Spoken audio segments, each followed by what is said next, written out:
You know, for centuries, we've thought of the heart in so many ways. It's in our poems, our songs, we literally put a hand over it to pledge allegiance. But for the longest time, science has had a pretty straightforward view. It's just a really good pump.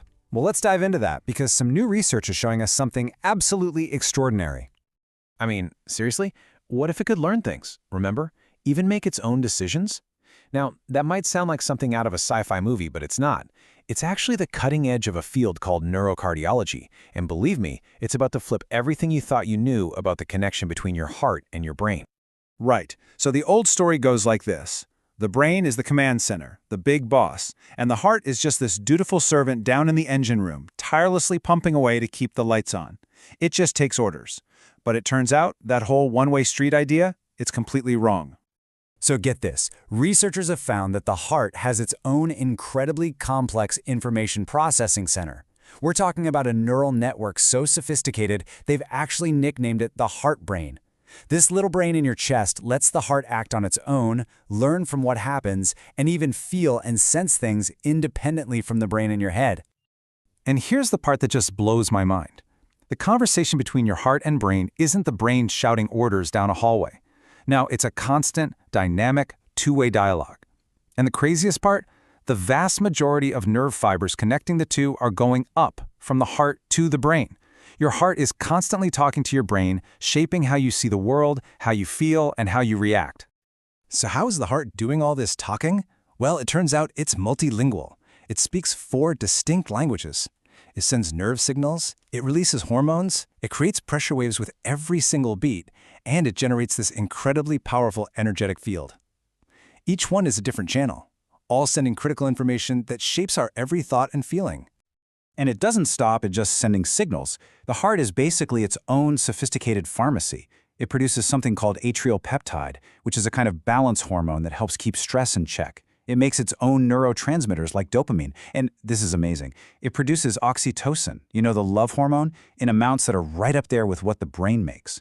Your heart is literally a factory for connection and well-being. Okay, so why is this so important? Well, take a look at this number. This is the estimated percentage of visits to the doctor that are related to stress. It's huge. We're living in a world of constant anxiety, frustration, and just feeling overwhelmed. And these feelings, they aren't just in our heads. They're happening deep inside our bodies. And this is where it gets really cool, because we can actually start to measure the heart's language. The key is something called heart rate variability, or HRV. Now, this isn't your pulse, it's the tiny little changes in time between each heartbeat.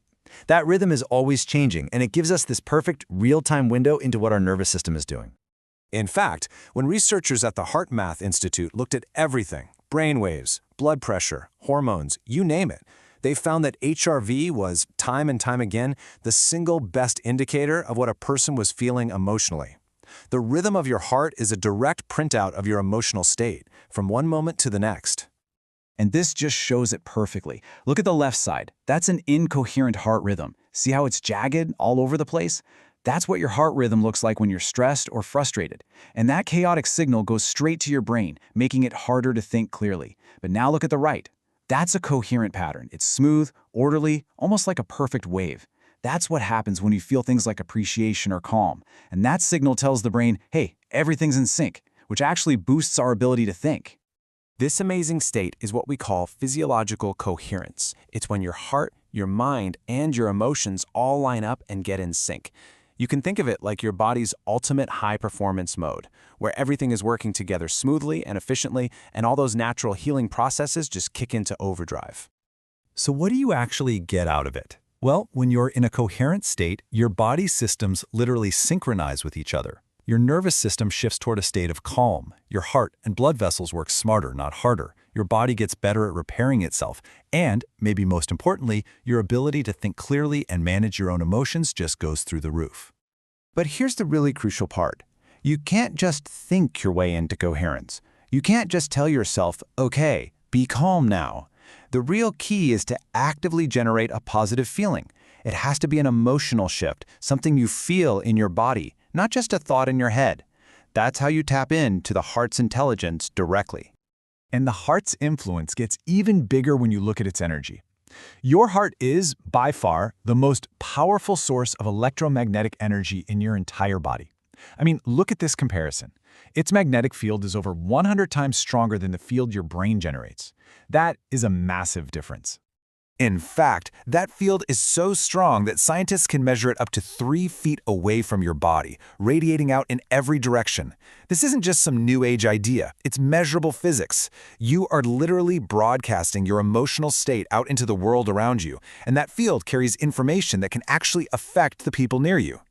Which, of course, brings us to the most important question of all. Knowing this, how do we actually do it? How can we make this state of coherence our new normal, our default setting, instead of just something we stumble into once in a while? How do we take back control from our stress? Well, the whole idea is to create a new baseline. See, our brain and body get used to certain patterns. If you're stressed out all the time, that chaotic, incoherent state starts to feel normal. It's what your body knows. But by consciously and regularly practicing coherence, we can teach our body a new normal, a healthier, more balanced baseline that it will start to return to on its own. And getting there can be surprisingly simple. Research points to a really straightforward 2-step technique. First, what's called heart-focused breathing. You just put your attention right in the center of your chest, and you imagine your breath is flowing in and out of that heart space, maybe a little slower and deeper than usual. Then, step 2. While you're doing that, you actively generate a positive emotion. Really try to feel a sense of appreciation for someone in your life or a genuine feeling of care or compassion. The real magic here is in the practice. This isn't just a one-time trick. Every single time you do this, you're strengthening that mind-body connection. You're retraining your entire physiological system. And over time, that's what builds that new, coherent baseline, which makes you so much more resilient and stable, even when life throws its toughest challenges at you. And I think this quote from Doc Chilger, the founder of the HeartMath Institute, just sums it all up perfectly. Our emotions often work way faster than our rational thoughts. So to change those deep-seated stress patterns, we need something even stronger than just our mind. We need the incredible power of the heart. So as we wrap up, just take a second, maybe put your hand on your chest, take one slow breath, and just ask yourself, what is my heart telling me right now? That dialogue is always happening. The only difference is now you know how to listen.